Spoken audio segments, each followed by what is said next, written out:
também foi aqui no Vale de Gibeão, que Salomão orou a Deus e pediu a Deus sabedoria. A gente não sabe o lugar exato, mas nós estamos diante do Vale de Gibeão.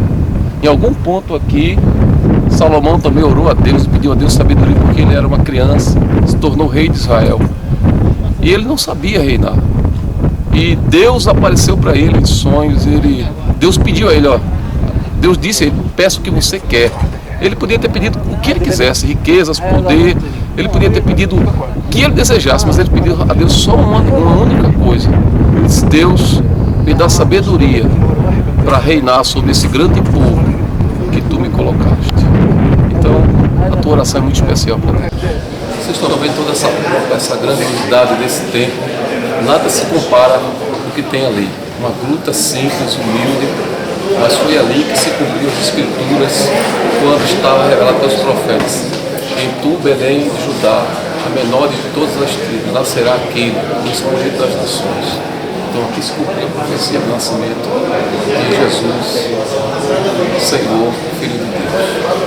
Também tem a igreja da Natividade.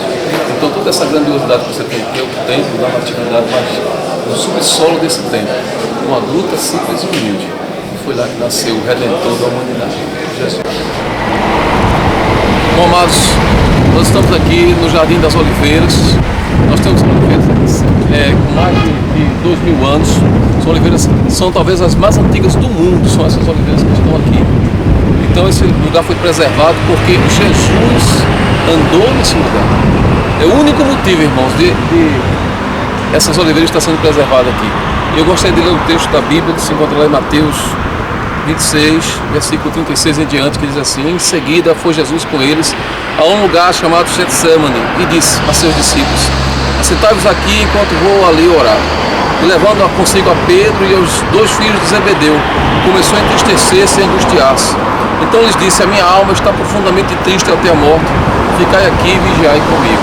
Irmãos, nós estamos aqui praticamente a 500 metros do templo de Jerusalém. E foi aqui que Jesus orou por toda a humanidade. Foi aqui que ele levou sobre ele todo o peso, irmãos, dos pecados, daquela intercessão que a Bíblia diz que saíram gotas de suor como que de sangue. Jesus já sabia que ia morrer. Jesus estava sabendo que ia morrer naquela cruz. Mas a angústia da alma de Jesus era saber que ele ia ser separado do Pai naquele momento, que ele estivesse naquela cruz, porque ele iria levar sobre ele os nossos pecados. Então aquela comunhão que ele tinha com o Pai seria partida. Isso angustiava profundamente o Espírito de Jesus. E foi aqui, irmãos, que ele orou por nós. Ele só suportou tudo isso e aceitou tudo isso por causa de cada um de nós. Então esse lugar aqui é profundamente espiritual. Eu gostaria que você trouxesse a sua memória, o seu coração, o que Jesus fez por você no dia. Está escrito assim, versículo 53 em diante: porque é necessário que este corpo corruptível se revista da incorruptibilidade e que o corpo mortal se revista da imortalidade.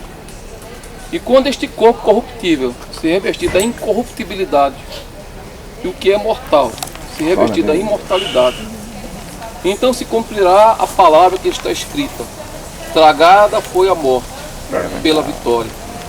Onde está a morte a tua vitória? Onde está a morte o teu aguilhão? O aguilhão da morte é o pecado. A força do pecado é a lei.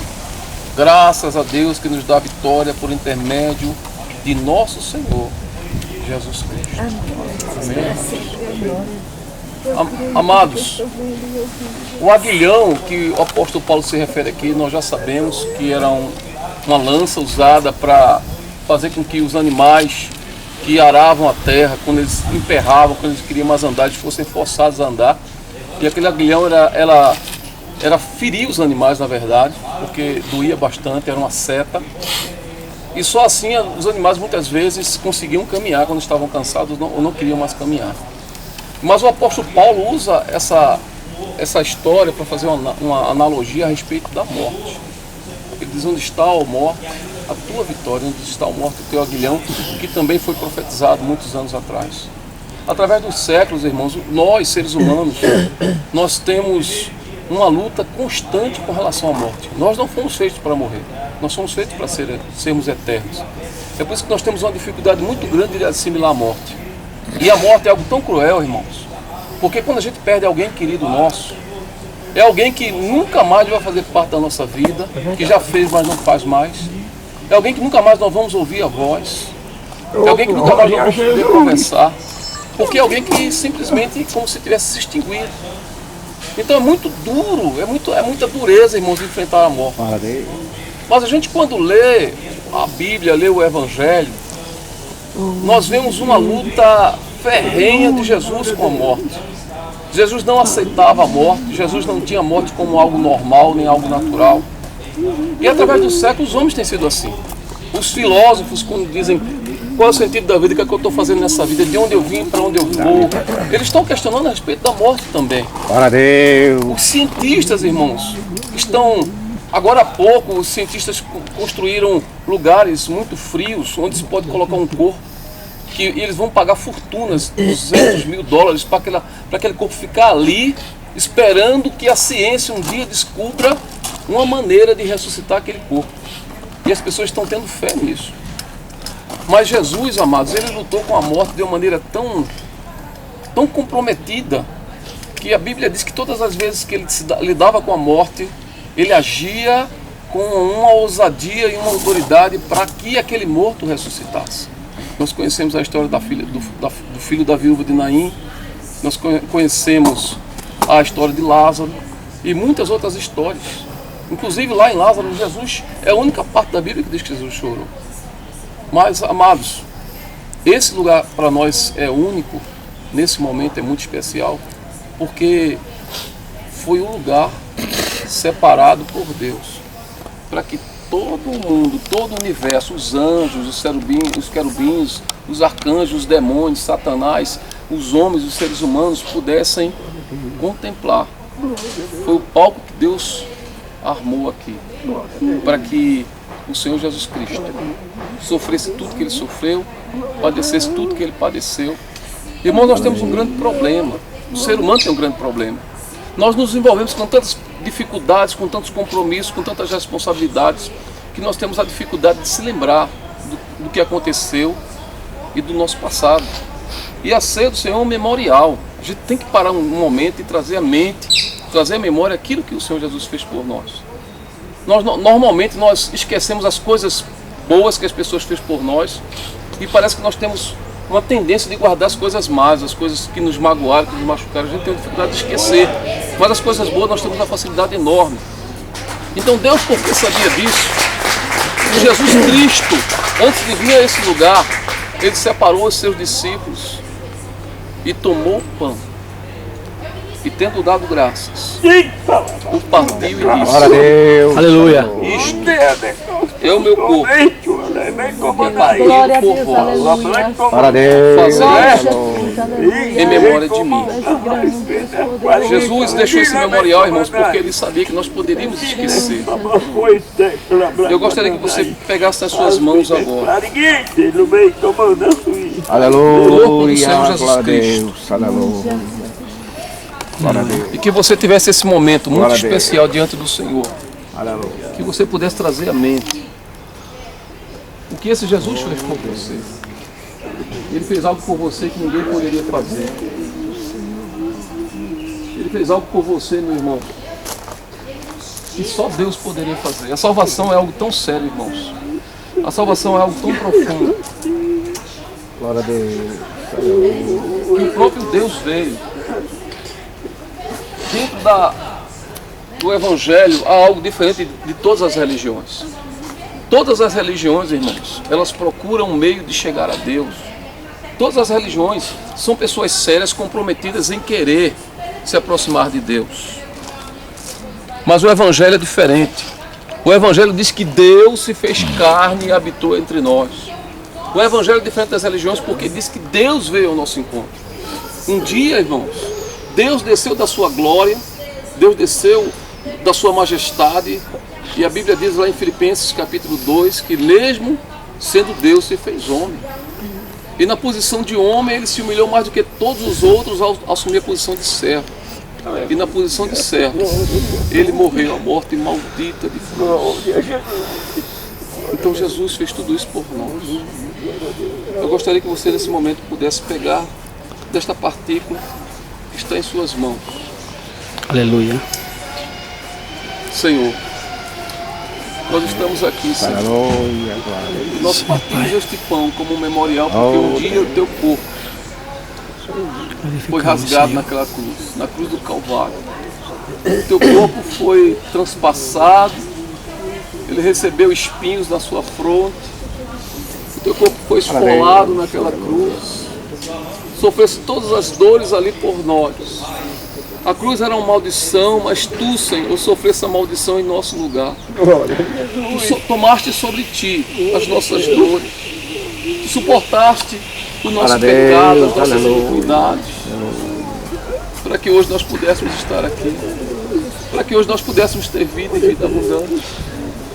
Senhor, muito obrigado, Senhor, pelo que fizeste por nós. Nós não conseguimos entender tudo que tu realizaste. Nós não conseguimos entender a plenitude daquilo que aconteceu na cruz, daquele momento único, Senhor, em que todo o universo contemplou o Deus vivo sendo crucificado, Deus vivo morrendo numa cruz, o Deus vivo sendo humilhado em nosso lugar. Nós não conseguimos entender, mas nós aceitamos, Pai. Nós aceitamos que o que tu fizeste por nós na cruz é definitivo e poderoso para nos dar a salvação. Nós estamos aqui porque cremos nisso. Tomemos agora, comamos agora deste pão. Aleluia, aleluia, aleluia, aleluia, aleluia. Semelhantemente, após haver ceado, Jesus tomou o cálice. O cálice simboliza a nova aliança. A aliança de Deus com o homem. Glória a Deus. Aleluia. Maria de Cristo. Glória a Jesus. Glória. Glória a Deus.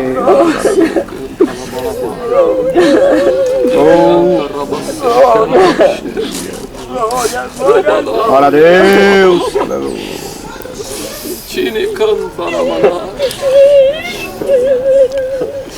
Semelhantemente, após... Se põe de pé, amado. Esse é o teu momento com Deus. Diz que nada separa deste momento. Semelhantemente, após haver ceado, Jesus tomou o cálice, dizendo: esta é a nova aliança no meu sangue. Fazer isso todas as vezes que o beberdes, em memória de mim. Nós tivemos muitas alianças no passado. Nós tivemos aliança com a doença, aliança com a enfermidade, aliança com o pecado, aliança com a morte. Você teve aliança com a rejeição, aliança com a maldição, aliança com dores, com sofrimento. Uma vida tão difícil, um passado tão doloroso, porque as alianças eram tão terríveis, porque as alianças do passado nos oprimiam, nos humilhavam. Mas essa aliança que nós estamos hoje firmando, esta aliança que nós estamos relembrando, este memorial desta aliança, é com o Filho de Deus. Esta aliança é com a vida. Esta aliança é a aliança com a ressurreição dos mortos. Esta aliança é a aliança com aquele que disse: eu vou, mas vou preparar lugar. E quando eu preparar, Glória a Deus. Aleluia. eu voltarei e vos tomarei, para que onde eu estiver, vocês estejam comigo. Glória a Jesus. Nós temos uma aliança com o futuro é a glória, é a redenção do homem. O futuro, meu irmão, é que um dia o Senhor Jesus Cristo vai aparecer nos ares, em glória, em poder e em majestade. E o último inimigo vai ser vencido. Onde está a morte, a tua vitória? Onde está a morte, o teu aguilhão? Glória a Deus. A morte foi derrotada lá na cruz do Calvário, quando Jesus, ao terceiro dia, ressuscitou. O Senhor Jesus Cristo está vivo, Ele está entre nós. Tomemos agora este cálice em nome de Jesus. Glória a Deus. Aleluia. Eu gostaria que você pudesse confraternizar com alguém, abraçar com alguém, Oh, Procure, Deus. irmão. Irmãos, nós acabamos de chegar em Tiberíades, estamos aqui de frente para o Mar da Galileia e vamos começar um passeio de barco. Daqui a um pouco nós vamos estar andando sobre as águas que Jesus um dia andou. Tá bem? Então nos acompanhe porque vai ser emocionante também. Bom, irmãos, nós estamos aqui diante do Mar Morto, que é um dos mares que tem a maior concentração de salinidade do mundo. Ele está a 400 metros de profundidade abaixo do nível do mar. E aqui não nasce nada. Nada gera aqui, não tem vida animal nenhuma aqui. Alga marinha, nada cresce aqui nesse mar. É um mar totalmente insalubre e sem vida. Por isso que ele é chamado de Mar Morto. Então ele recebe toda a água que vem do Mar da Galileia, que vem pelo Rio Jordão e deságua aqui. Mas ele é só um mar que ele recebe, ele não dá nada, ele não retribui o que ele recebe, e ele está morrendo também. A cada ano que passa, as suas fronteiras estão diminuindo. Mas há um texto da Palavra de Deus que eu queria compartilhar com vocês, que se encontra em Ezequiel, no capítulo 47, que diz assim: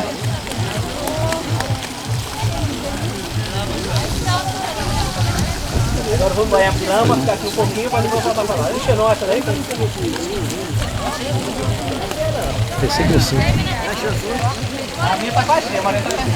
Quando cheguei lá, vi que havia muitas árvores dos dois lados. Então ele me disse: esta água que corre para o leste e desce até o Rio Jordão e até o Mar Morto, quando ela entrar neste mar, ela faz com que a água salgada do mar vire água doce.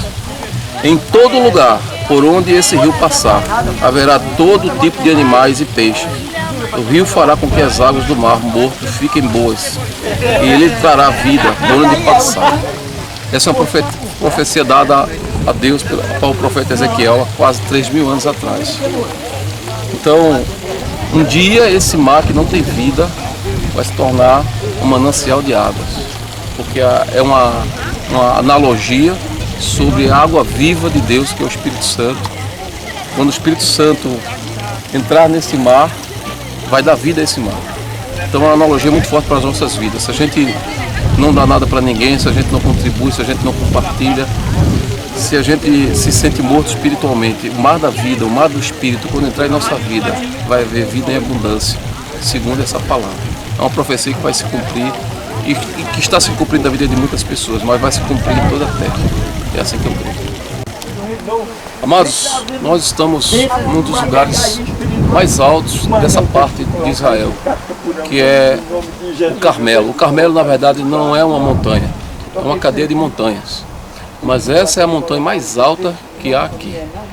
E foi talvez aqui, nesse monte, que é o mais alto, que um dia Elias trouxe o povo de Deus ao arrependimento, o povo de Israel. Está escrito aqui, 1 Reis, capítulo 18, no versículo 30 e 31, diz assim: então Elias disse a todo o povo: chegai-vos a mim. E todo o povo se chegou a ele. Elias restaurou o altar do Senhor que estava em ruínas. Tomou 12 pedras, segundo o número das tribos dos filhos de Jacó, ao qual viera a palavra do Senhor, dizendo: Israel será o teu nome. Com aquelas pedras edificou o altar em nome do Senhor.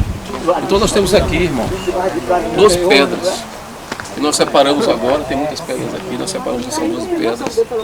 Elias um dia, ele restaurou o altar para que pudesse sacrificar a Deus. Deus não recebe nosso sacrifício de todo jeito.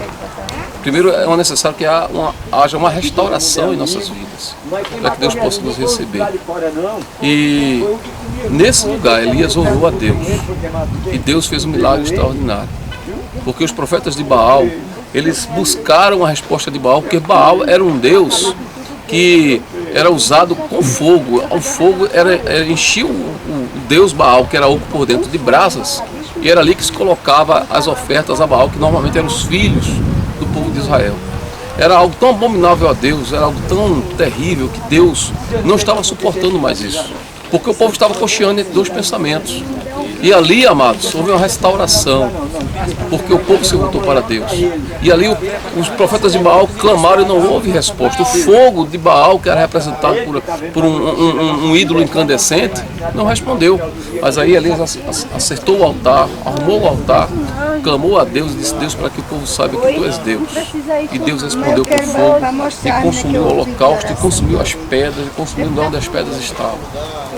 Então, amados, é surpreendente, é tremendo. A gente lê a Bíblia, mas quando a gente está num lugar que aconteceu os fatos, é algo muito emocionante para nós, é algo que nos move, nos comove. Eu gostaria que você pudesse sentir essa realidade também para você. Irmãos, nós estamos num monte que, segundo a palavra de Deus, o Novo Testamento reporta a transfiguração do Senhor Jesus Cristo. Subiu o monte com os discípulos e lá ele foi transfigurado e os discípulos puderam contemplar a glória de Deus. As vestes dele eram tão brancas que eles não podiam nem suportar a glória que estava sobre ele ali. Exatamente aqui, o monte da transfiguração. Irmãos, existiam 3 discípulos que eram mais íntimos de Jesus, que era Pedro, Tiago e João. E quando Jesus subiu esse monte, o monte da transfiguração, ele só levou esses 3 com ele. E lá no monte ele foi transfigurado, a glória de Deus estava sobre ele ali, e apareceram para ele Moisés e Elias. É um dos momentos assim mais especiais do ministério de Jesus. Foi justamente aqui no monte da transfiguração. Irmãos, nós estamos aqui no monte das bem-aventuranças. Fica à esquerda de Cafarnaum, aqui ao lado. Por trás da câmara nós temos o Mar da Galileia. E foi aqui que Jesus um dia leu o Sermão do Monte. Eu gostaria de ler para vocês uma pequena parte aqui, em Mateus 5, onde está escrito: Vendo Jesus as multidões, subiu ao monte, e como se assentasse, aproximaram os seus discípulos, e ele passou a ensiná-los, dizendo...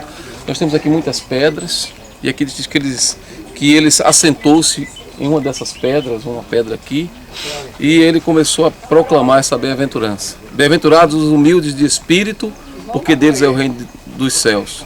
Bem-aventurados os que choram, porque serão consolados. Bem-aventurados os mansos, porque herdarão a terra. Bem-aventurados os que têm fome e sede de justiça, porque serão fartos. Então essas palavras ecoaram nessa região e até hoje foram preservadas para que a gente pudesse lembrar daquilo que Jesus falou, que é tão precioso para nós. Tá bom, beleza. Nós estamos aqui no Monte das Oliveiras. Foi daqui que Jesus chorou por Jerusalém, quando ele falou para as mulheres: vocês devem chorar pelos seus filhos, não por mim. E vocês veem ali o portão que está fechado, 2 portões ali fechados, e na frente do cemitério. Por quê? Porque há uma profecia entre os judeus, principalmente, que o Messias ia entrar por aquela porta. Então os muçulmanos fizeram um cemitério para tornar aquele lugar impuro e fecharam aquela porta para que o Messias não entrasse por ela. Então há uma luta espiritual muito grande nesse lugar. Mas um dia o Messias entrará por aquelas portas de Jerusalém, porque a profecia vai se cumprir. Irmão, nós estamos aqui a 60 quilômetros de Damasco, onde é a Síria. Nós podemos ouvir aqui as bombas que estão caindo lá na guerra que está acontecendo lá agora. E aqui é praticamente um ponto de cruzamento. Nós temos Bagdá, a 800 quilômetros, onde fica o Iraque. E nós temos Haifa, a 85 quilômetros daqui. E Tiberias, onde nós estávamos, fica a 50 quilômetros desse lugar. Então esse ponto aqui é um ponto estratégico para Israel. E eles têm isso aqui como um ponto de observação hoje. Atualmente Israel domina essa área. E nós estamos sendo guiados por um ex-soldado de Israel, que participou das guerras de 73. Por isso que a gente está muito atualizado a respeito dos fatos que a gente está comentando com vocês. Irmãos, nós estamos aqui no Monte Golã, que foi conquistado por Israel em 67. Houve muitas lutas e batalhas. Você está vendo aqui uma trincheira, onde os soldados ficavam. Ali na frente tem várias minas ainda, guardando esse monte. Nós estamos ao norte aqui, nós temos a Síria, que está lá na frente.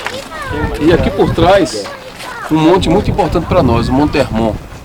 Há muitas passagens bíblicas, principalmente os Salmos, que falam sobre o Monte Hermon. E é um monte que tem neve eternamente.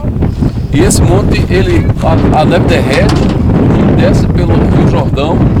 Praticamente esse monte que abastece o Mar da Galileia. Por isso que o Mar da Galileia tem vida e nunca seca, não tem seco. E esse monte é um monte histórico. Em 67 houve uma guerra muito grande aqui, uma guerra muito violenta, quando 5 países se uniram e lutaram contra Israel. E Israel fez algo nesse vale, irmãos, que a gente se reporta aos tempos bíblicos. Quando a gente lê algumas passagens do Antigo Testamento em que um pequeno grupo de judeus ganharam com Gideão, com seus 300. Então aqui nesse vale que você está vendo aqui, 70 tanques israelenses ganharam de 800 tanques da Síria. Foi uma batalha de tanques aqui, em que eles fizeram algo sobrenatural. Deus estava com eles, os anjos de Deus estavam com eles, e eles conquistaram toda essa região, que era antes conquistada pela Síria, que era um domínio que a Síria tem conquistado um tempo antes de Israel. Então Israel retomou toda essa região que é estratégica para Israel. Nós estamos aqui diante da pedra chamada Gólgota, ou crânio, Monte Caveira, e é aquela parte lá. Então os arqueólogos, depois de muito tempo, depois de muitos séculos,